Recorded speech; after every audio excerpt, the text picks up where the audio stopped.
Motherhood, but not quite as we imagine. Thought-provoking, refreshing, straightforward, sometimes taboo, often seemingly ordinary, but always honest. Welcome to School for Mothers, opening conversations we all need to have, exploring ways in which you can be fulfilled as a woman, once a mother. Now here is your host, mother of 10, Danusha Melina Durban. Hello and welcome back to episode 21 of the School for Mothers podcast. I'm Danusha Melina Durban, your host, and the title for this week's episode is Beat. And my special guest is Rosie Sherry. Now, Rosie is the founder of the Ministry of Testing and an unschooling mother to 5 amazing kids. I've been looking forward to speaking with Rosie for some time because she is something of a big revolutionary. I'm not joking.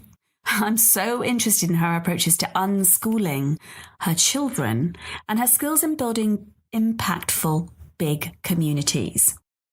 Before we dive into this episode, though, I want to give you a heads up about something ever so exciting.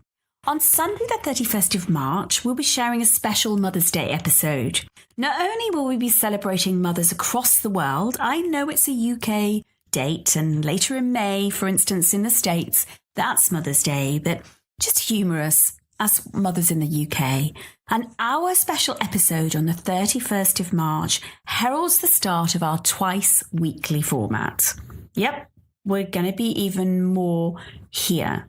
Of course, we'll continue with candid conversations each Wednesday, but also on Sundays, we'll be bringing our School for Mothers Sunday series. That's right, we'll be bringing you the School for Mothers Sunday series. Now, what's that? Released on Sunday, funny that, the Sunday series will be based around cool themes, giving us a chance to really get into the nitty-gritty of the topics that many episodes have touched upon. We're responding to requests, you see. Listeners, you asked us to go deeper, you asked us to get practical, you asked us for more people, and we're going to bring them to you. So more on this very soon. Anyhow, let's get going and dive into my conversation with Rosie about Beat. Here we go. One of the pleasures of the School for Mothers podcast and hosting this show is conversations with mothers around the world doing it differently. And today's special guest, oh my goodness, she is not only doing it, whatever it is, differently. I mean, I'm really inspired by her because she really navigates business, parenting, and the education system in very, very fresh ways. So I'm incredibly lucky to have this conversation with Rosie Sherry. Hi, Rosie. Welcome to the show. Hi there. Thanks for having me. We met a while ago, didn't we? I'm privileged that we happen to live fairly close to each other. Yeah. And it was at a time Rosie and I met when last year I found myself considering and then later actually homeschooling my triplets of 6 years old. And they were obviously younger then, a year younger. And I was looking for anybody that was doing it differently and managing to really thrive as a homeschooler. That's when I happened upon you, Rosie, wasn't it? Yeah. Tell us, why did you become a homeschooler? Big question. I think there's something in me that kind of always didn't want to put my kids into school. I always felt like it was kind of a bit of a system that you get put into and you kind of end up not being able to thrive within yourself. But my eldest boys are 13 and 15 at the moment, and to begin with, I didn't put them in homeschooling, but I thought about it a lot, and we tried out a couple of different schools, actually 3 different schools, within about 3 or 4 years for various reasons. Mm-hmm. And tried it, private schools, we tried government schools, but in the end, it's like my heart kept saying, I really don't believe in the system. I really want to take them out. And perhaps I was looking for an excuse to do that. We had basically moved around a bit when my boys were between the age of 6 and 8. And we had a really bad experience at one private school. And that put me in my head, that said to me, is that no one is ever going to do the best by my children other than myself or my husband. Mm-hmm. it kind of like it was a real shock to me that people who are supposed to be looking after your children can actually be totally against them. So that was like, you know, a real kind of slap or even punch in the face when they basically treated us really, really badly. But, you know, we kind of moved on, and after that they went to a government school. They actually had quite a good time there. That was in Cambridge. They were there for 18 months. It was a very positive experience. And then we moved back down to Brighton because we couldn't bear being away from Brighton, but we moved back down. And then the local school, it wasn't a bad experience, but, you know, I could see my boy, my eldest, wasn't enjoying it. I could see little signs of him like being frustrated and angry and not happy. And I remember going to a parents' meeting at the time and reviewing his work. They put like their work out on the table for you to have a look at. And he had done a drawing at the bottom of one of his notebooks, and the teacher had basically like, kind of like put a red mark around that, saying you shouldn't be drawing on your notebook. And that kind of, you know, it's just lots of little things like that on top of my boy not being happy. And I was like, at that time, I was like, this doesn't feel right. I basically asked him, I said, do you want to homeschool? And he was like, yes. So we took him out, and then 2-3 months later, we took my other son out, who's 18 months younger than him. And then we started on a journey. I had no idea what I was doing. I had some ideas, but you always think you kind of know what you're doing, but then you look back. If I look back on our journey 6 years ago, I was like, I had no idea what I was doing. But I think getting to that point of actually saying, I'm taking them out of school, I don't want them to be in school, was kind of that big mental step.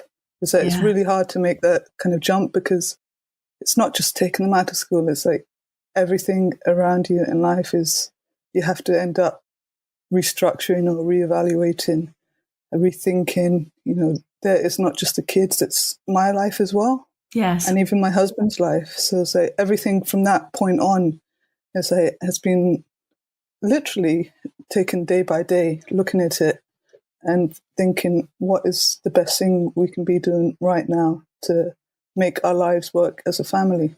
Yeah. And then obviously that was 6 years ago. So I've had 2 extra kids after that. So that adds extra challenges as well. So, you know, there's a lot to kind of rethink. And I think that's probably been the biggest challenge for me. What, the extra children, or what's the biggest challenge? Oh, just, I guess, you know, extra children doesn't make it easier, but just rethinking everything about life and society. Yeah. You know, always thinking that the grass is greener on the other side. So it's like, you know, getting tempted to put them back in school because it would be easier. Yeah. But knowing deep in our heart it wouldn't be easier, because it wasn't easier at the time. But it's really easy to think, you know, to just go back. Yeah, fitting the system. Yeah, fitting into the normative ways of doing things. You know, everybody else is following this pattern, or actually we can tell ourselves everybody else is, until we actually realize, you know, when you scratch the surface, they're not.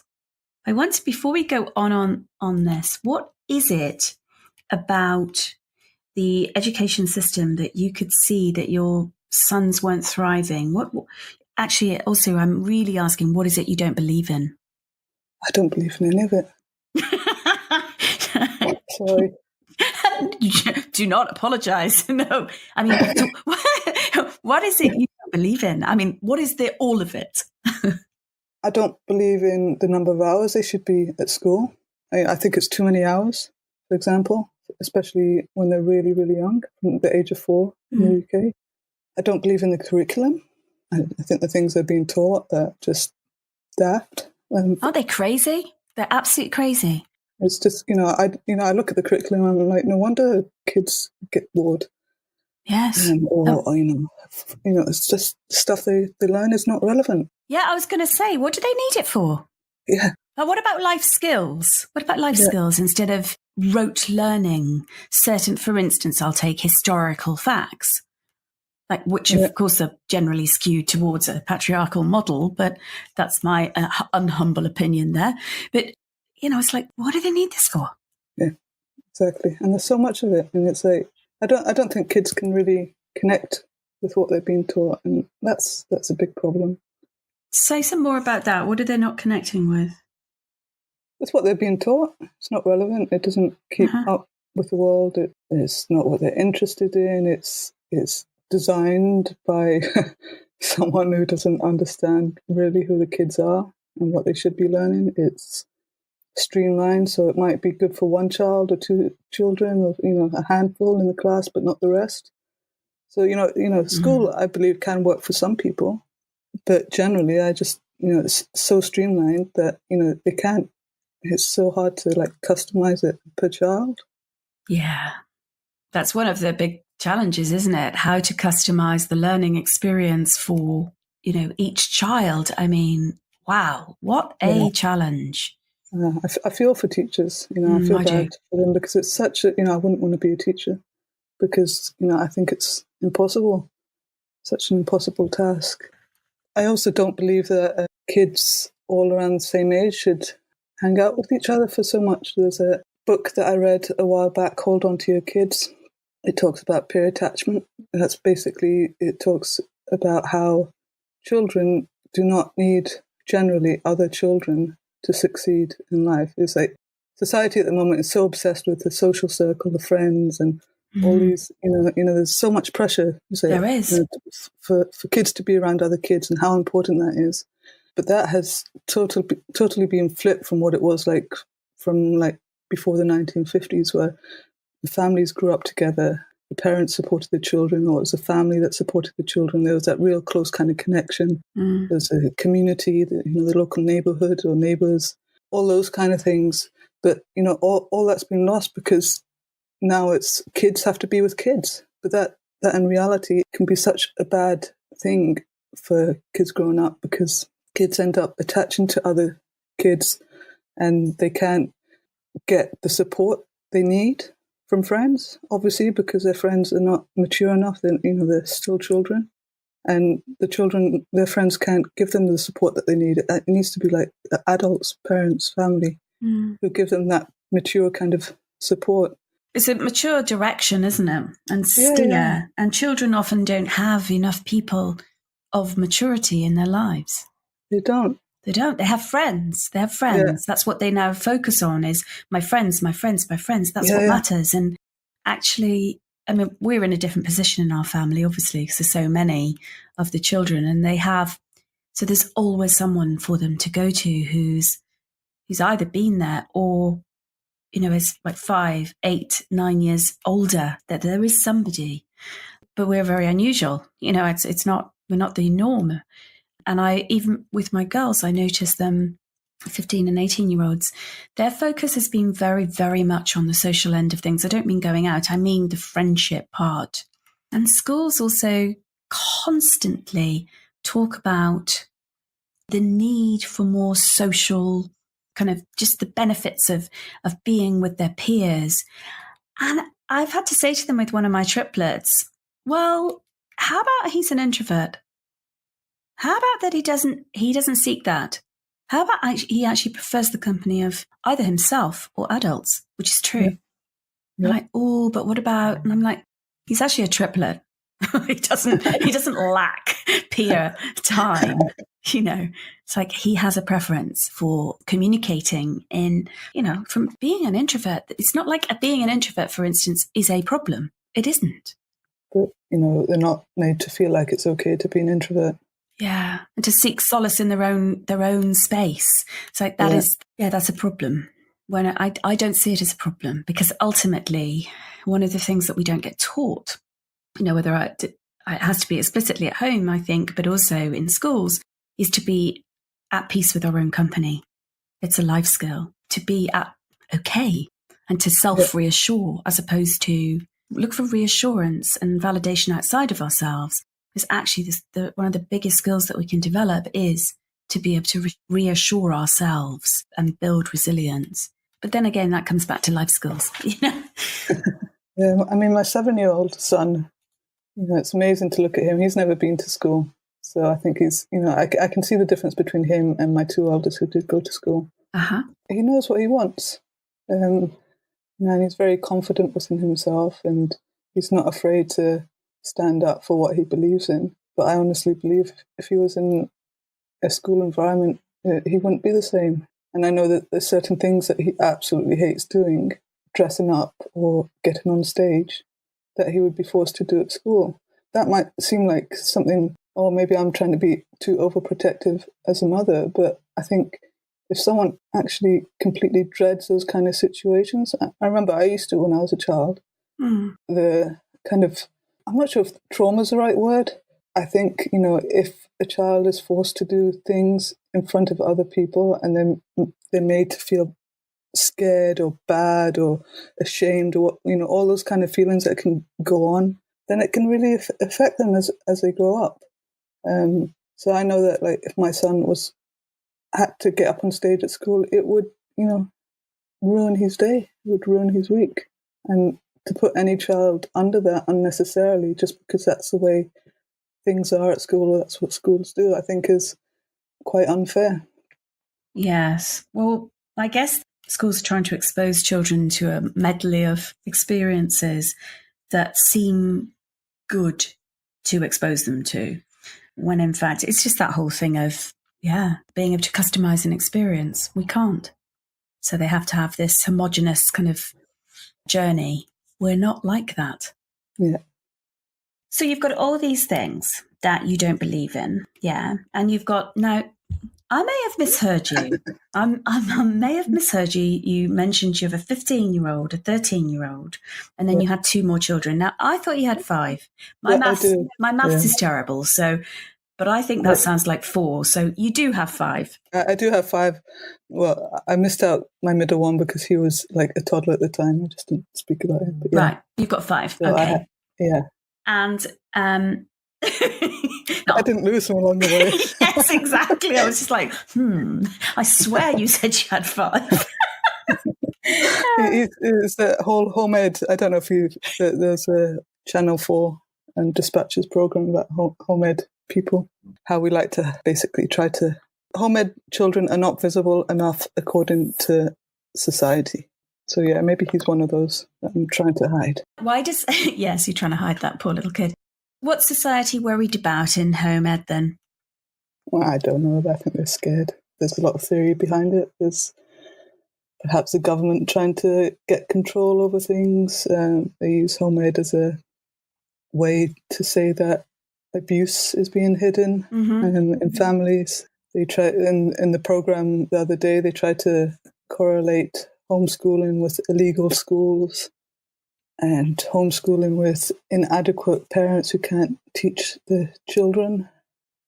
But yeah, I just find it kind of fascinating that there's this idea that everybody has to go to school, and if they don't, then there's something that, all these other children need to be monitored, or the parents need to be monitored, or something needs to be put in place because not everyone's at school. I find it crazy that there's no trust in the system or trust in parents that we can have the freedom just to try to do the best by our children. And the idea that everyone has to go to school is like saying that every adult has to go and do work 40 hours a week, 30 hours a week.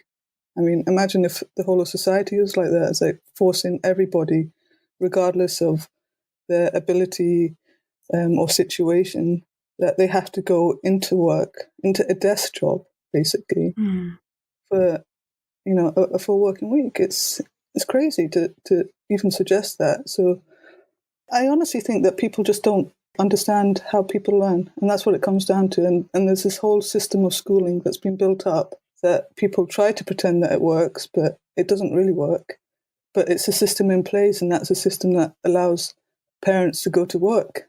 Because, if you took away school, then parents couldn't work, and then God knows what would happen then. Well, it's an organising force in society, isn't it? It's a stabiliser. It's seen to be a stabilising, controlling force, surely, that if we dare to give parents or take away these structures, society would collapse. Yeah. There'd be anarchy, there'd be something, there'd be just like this, people would be doing things and we couldn't control them. People would. That would be dangerous. They would have new ideas and new thoughts. No, imagine innovation might happen. Yeah, imagine. Yes, imagine. So I'm really glad you mentioned work.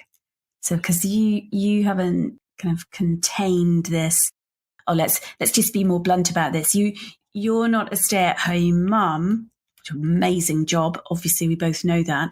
But you're not just contained. You're doing things differently to your children and thoughts about education system. You've actually also created a really vibrant, successful business life, yeah? Alongside. Yeah. Yep. I do all right. You do all right. I like a nice British understatement.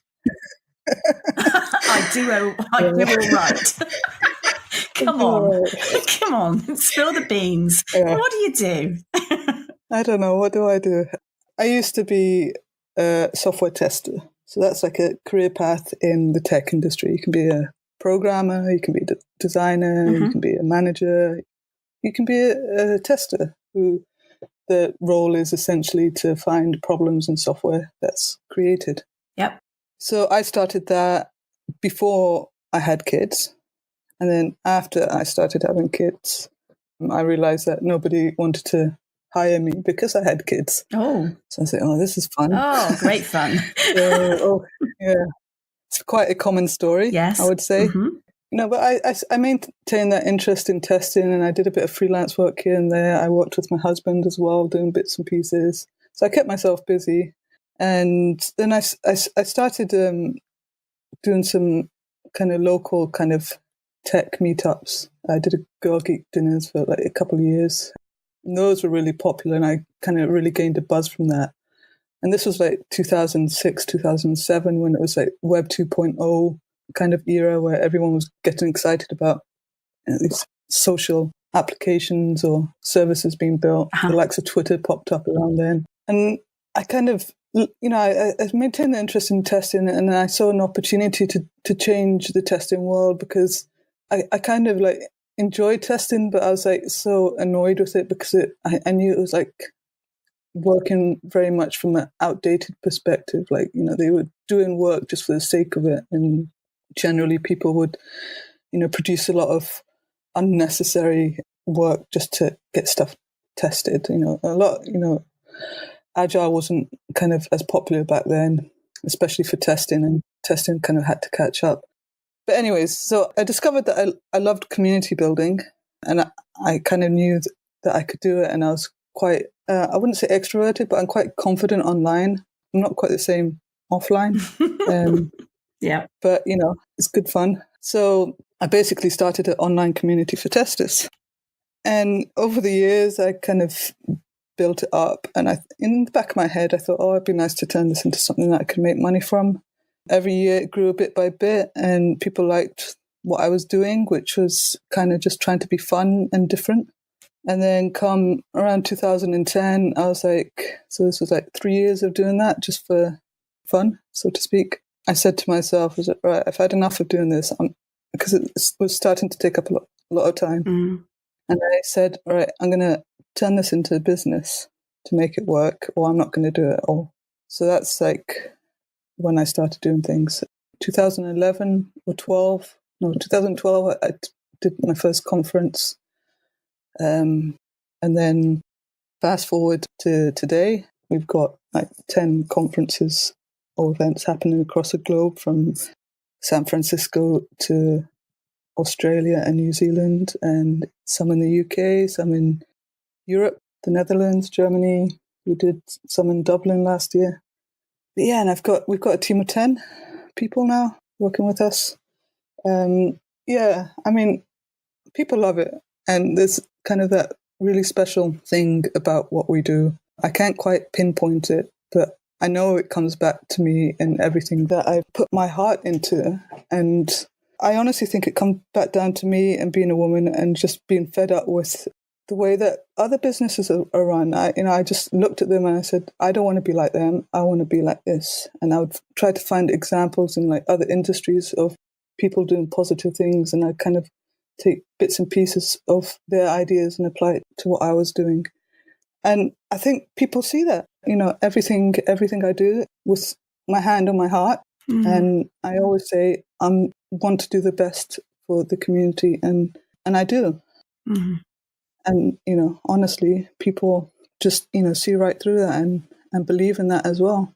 We've never had a salesperson or anything like that. So it's all the sales that we've had have just been through just connecting really strongly with the community and through word of mouth. Well, oh gosh, there's so much I could, talk about from what you've just said. One of the things is I do all right. 10 conferences globally, 10, team of 10. And more importantly, actually bringing a big community of people, together and having that thrive and really making a difference in people's lives. And I'm really reminded of what you just said earlier about the reduction of community.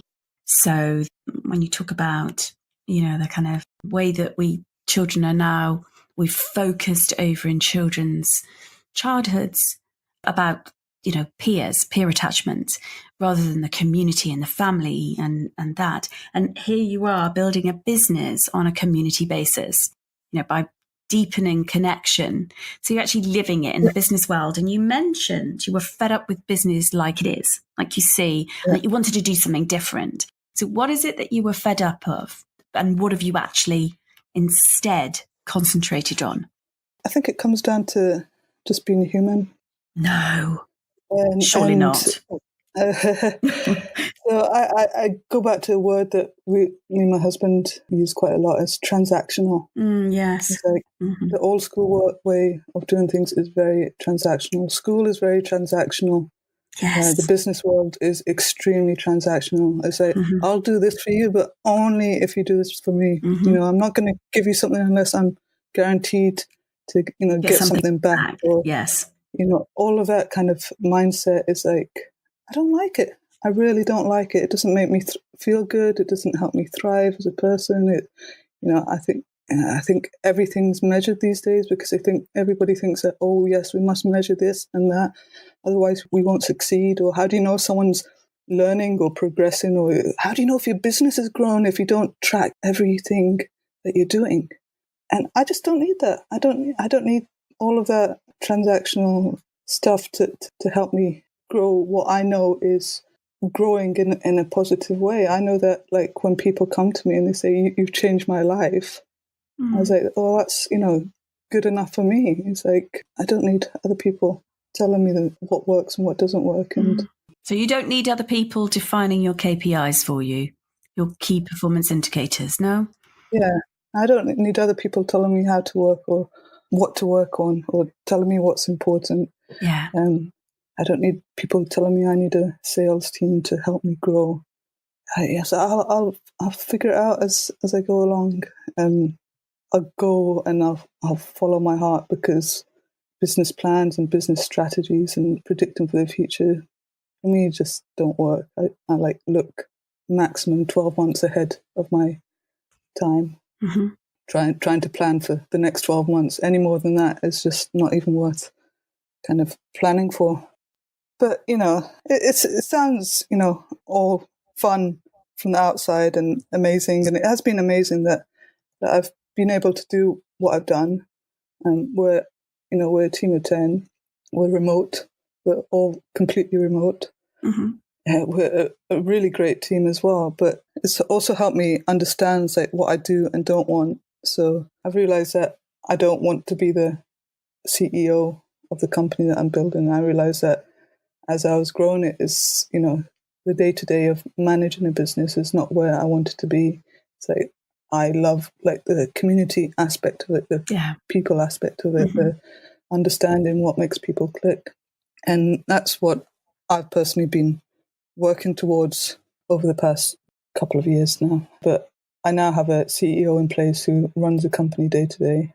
He comes from within the community. So, he's doing a great job. Most of our staff come from within the community as well. Yeah. So there's a, really nice vibe to what we're doing. But it's, for me, it's interesting to see it grow. I'm proud of what it's grown to, but it doesn't mean that that's where I want to be. And I think the challenge that I've had is that, yes, this community is growing and I'm doing right by the community by delivering what they want. But I didn't necessarily want to have 10 conferences across the globe, not with 5 kids. It's like, No.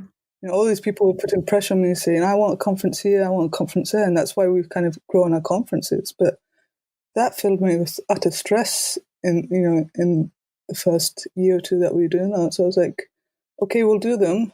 But I didn't really want to do them at all. I didn't want to do the traveling. Yeah.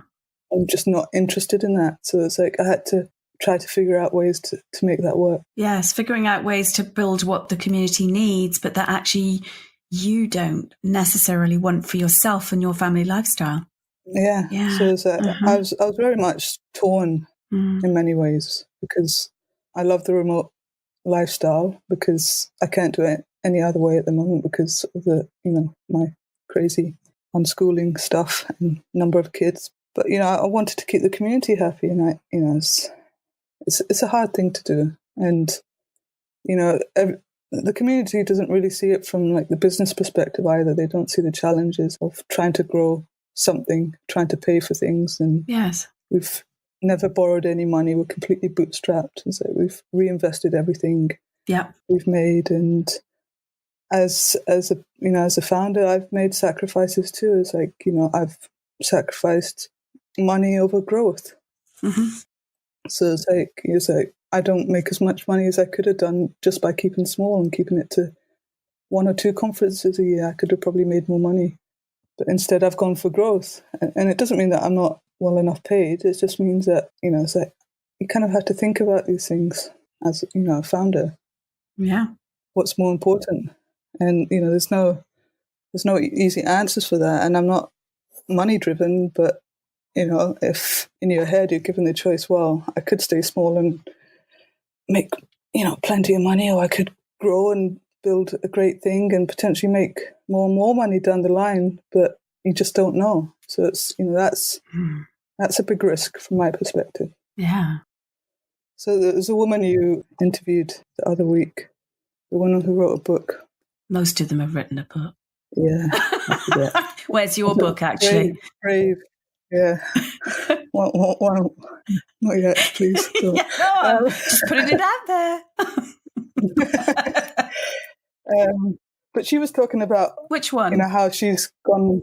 I'm trying to look it up right now. Oh, don't worry. What was she talking about? Brave. Was it? No, we haven't had Brave yet. We shouldn't we? Bottle. That's it. Bottle? Christine Gouchot. Having the bottle. Yeah. So she was talking about wanting to grow a business because she doesn't want the money to rely on her. And I'm kind of like in the opposite way now. I was like, I would love just to work for myself and not have all these responsibilities and just have enough income. I think that's a dream for me, but I think it's important to see it from different sides of the coin. Yeah. People in different positions, people want different things. I thought I wanted what I have now and perhaps even running it all. I thought, yeah, I can do that. But actually the reality was like, no, I really don't want to do that. Well, the thing is, you can do it and you have done it. It's just that it doesn't bring the lifestyle that you want. Yeah. In that model, in that version of it. Yeah. And since that's what it would appear the community wants, it's not like you foisted it on them. I'm hearing it's evolved this way, and that's that community, that the bringing together face-to-face people is actually what they dearly want. But that requires, as a founder, potentially to be present, which is all very well if you yearn to be skedaddling around the globe, but that's not you. It's not. No, and that's okay, and that is fine. And I'm happy. Yeah, and I'm very happy to let others take on that role, and others have. They've people help out in various different ways, and I think that's even better for the community. I've always said it's not about me. I may have started this thing, but this thing that I've built is about everyone else, and helping other people step up as well. Yeah. So that's really my goal in everything I do. Is I look at people and I look for the positives in them, and I say, "You can do this. Come, help me do this." I don't. So if you have an interview with someone, they try to pick out your weaknesses. It's like that's so wrong in my view. It's like, don't look at people for what they're not good at. Look at people for what they thrive for, what they love, and what gives them excitement. And here we return really to the whole idea of the education system, because so much of the education system is built to, I think, equip children with almost an average ability across a large range of, skills or topics or whatever you like, subject. But actually, there's a whole nother way of doing it, which is deepen strengths, build on strengths, forget weaknesses, and simply develop what you're good at. Because that in itself breeds and fosters amazing confidence, confident people. Yeah. And in fact, in the C-suite consulting that my company does, that's where we are. We don't go in and consult around, oh, this is what you can't do. We do the opposite. We do exactly what you're talking about. I'm not interested in what somebody can't do. I'm absolutely not interested. Yeah. And if we're brought in to try to remediate somebody's weaknesses, I immediately, pivot round on that and say, well, no, what would you want him, her to do that for? You haven't got a hope in hell, but what can they do? Yeah. And it is it's a worldview. It's a totally different perspective that you're talking about. Yeah. And I'm reminded that sometimes I can fall into a trap with my children, and I'm particularly thinking about one that I focus because she's got a different processing speed and a very different speed in life. And I think it is around my speed, my pace. I'll do 4 jobs, 4 tasks in the time that she slowly does one. And it's really hard. And I'm always apologizing to her. Every week I have to say, sorry, I'm so impatient. Sorry, darling, I love you. But I realize that I focus so much on the weakness as I'm perceiving it, rather than, the brilliance in other ways. So I'm thankful for the reminder, because and it is particular children that trigger this as a mother. But it's important to apologise. I don't think parents do it enough. I think we feel like it's okay for us to make mistakes and not apologise. Oh, no. I'm always apologising. When I screw up, I sit down. So, yep, that was a mistake. Yep, I'm not proud of that. And it doesn't have to be some massive crisis, So it doesn't have to be some awful something, because we don't particularly have anything like that. But just a skating over of, I'm conscious when, I'm impatient and I realise that I'm at my edge because I haven't got capacity. I'm overstretched, basically. So I live in overstretch, which is a particular zone. I've got a feeling you might know it. Just a little bit. I also tell my kids to point stuff out if I'm out of line as well. Yeah, so do I. And they do. And I think that's a positive thing. Yeah, my 2 daughters sat down and talked about my hypocrisy. and I was centered enough to take it, which was really nice. And actually, one of them told me about the other day, she gave me some, as she called it, beneficial feedback. That's actually what she likes to call it. She said, I'd like to give some beneficial feedback. I said, oh, is this beneficial for both of us? She said, yes, it is beneficial feedback for both of us. And I just thought, it's really interesting. So I've actually encouraged them to do that. Like, it's okay. You have an opinion. Of course you have an opinion. You see things that I need. I have to learn. And it's not always popular at school. So having opinion and the ability to see how things could be done differently, or even, God forbid, better, isn't necessarily, it can hit counter to the kind of ordinary mode of actually children are children. Kids can just come up with such amazing ideas or concepts or ways of looking at things that, it can kind of like hit you in the face sometimes. It's like, wow, I never thought of things from that perspective. Yes, we just have to be open to them. Yeah. I'm wondering what's next for you then, Rosie. Oh, I don't know 100%. So this year I'm kind of winding down my involvement with Ministry of Testing. I'm kind of part-time at the moment anyways. I'm glad, by the way, you just mentioned it, because I was going to ask you what it's called. It's the Ministry of Testing. Because otherwise listeners won't know, except that in the show notes there'll be all your details. Don't worry. Yeah, so you're part-time So, now and you're winding down. Mm-hmm. yeah, so I hired a CEO about a year ago, Mm-hmm. and we've kind of been working with him closely. And I think hopefully by the end of the year, I would have mostly winded down completely. I'd probably maintain like some kind of advisor type role. Yes. I still own the company, so it's like not like I'm selling it or getting rid of it. I just feel like I deserve the opportunity to move on to other things, because I guess one of the things that I struggled with is that when you run a company, you can't quit, or you can, but it's, my situation, I didn't feel like I could quit. And so that's been quite tough on me personally. It's been a big part of my life for over 10 years. And you've also had the 5 children, haven't you? Yeah, Or at least most of them during that period. So so it's been like a bit of a hamster wheel. I want to have time to read more, simple things like that. I want to have more time to run. I love running. I'd love to do more of that without feeling the constant pressure. And to be honest, my heart isn't in unschooling or something around unschooling. So I'd love to do something around that. I'm not sure what yet. I do have like a blog up at the moment, unschool.me, which is just me researching into unschooling at the moment. I'd love to research options around the idea of different types of education for kids. I don't, whether it's homeschooling or just creating different options. There's, lots of things going on in the world that people aren't aware of. There's lots of parents coming into home education and not quite sure how to approach it. There's not a lot of support.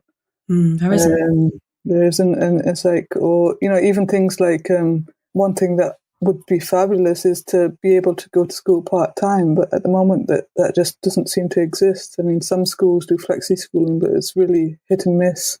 Private schools would generally, I don't think, ever consider that. So for me, it would be great if there was like a part-time school option. I would probably consider that. Yes. One of the things that I don't like about school is that it's too many hours each week. So if there's like 1 or 2 days a week as an option, then that would be cool.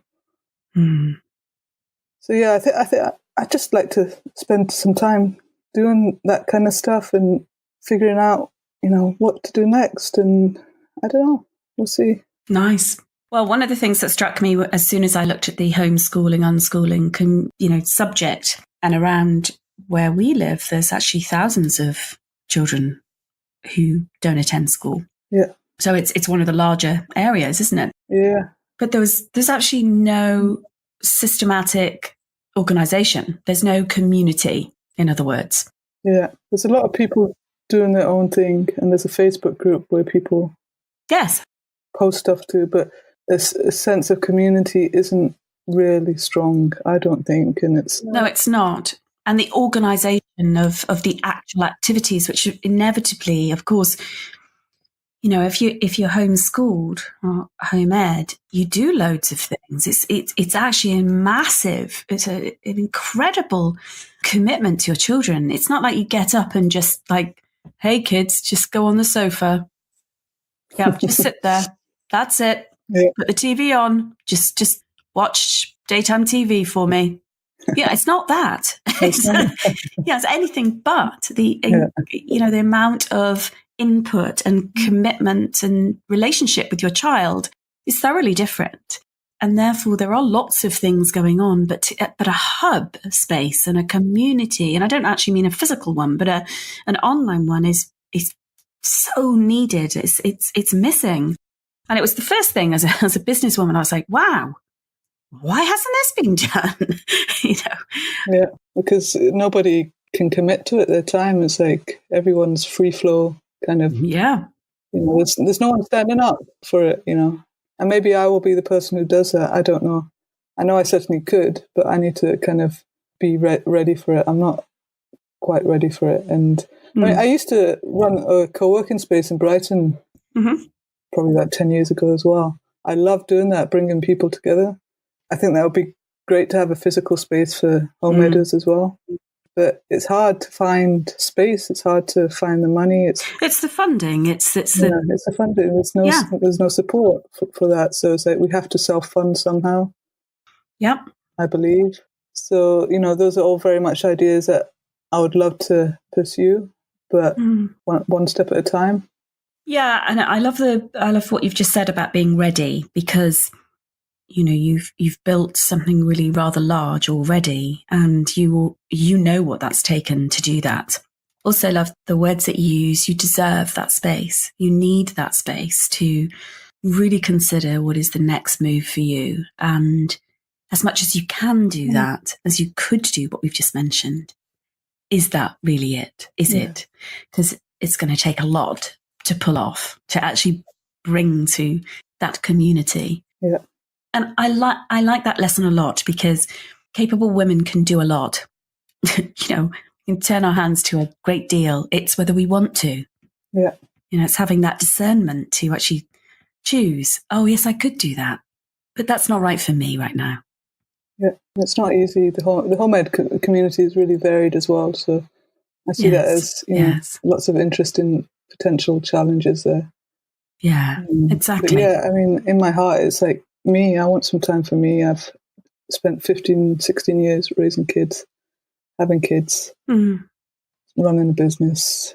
It's just like, it's non-stop. It's like, I look at people who take leisurely strolls along the beach, for a morning. I'm like, oh, I think I should be doing that more often, just like taking the morning off.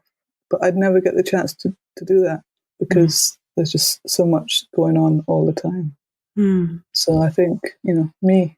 Well, that's inherent in having, quite a lot of kids, isn't it? And having big breadth in terms of business and all of that you've created, but a yearning to have space for yourself. And out of that, I would imagine something really quite magical will happen, apart from the fact that, you'll actually get some space for yourself, which is the critical thing.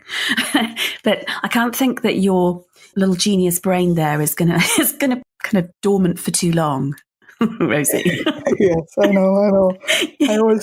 My husband always tells me to stop. Well, he says, I can't keep up with you, Rosie. Yeah. But yeah, so I'm the type of person. It's like, once you have 5 kids and you look at people without kids who complain about not having time, you're like, you've got no idea what life is like with kids. And it's that within me now. It's just like, it's almost like, I think in my DNA that I just can't sit still and do nothing. I need to keep active. But, going for walks is keeping active as well. It's just redefining what that activeness means for me. Exactly. And giving yourself the space to do that is going to be really important. And we look forward to seeing what you create next, because there's going to be something. And thank you so much for this wonderful conversation in offering, that kind of what some people might say is an upside down perspective, an outsider view, different, whatever it is.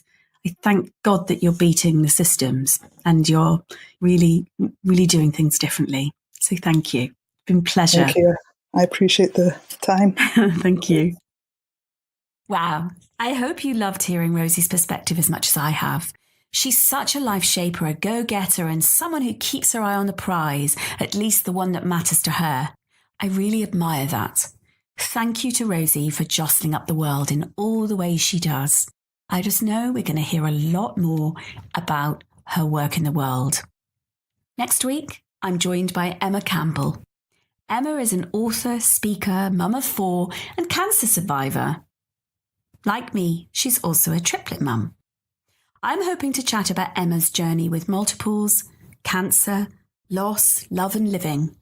I hope you'll join us next week. Emma's journey really is remarkable. Thank you for joining us. See you again next week. Here's to you.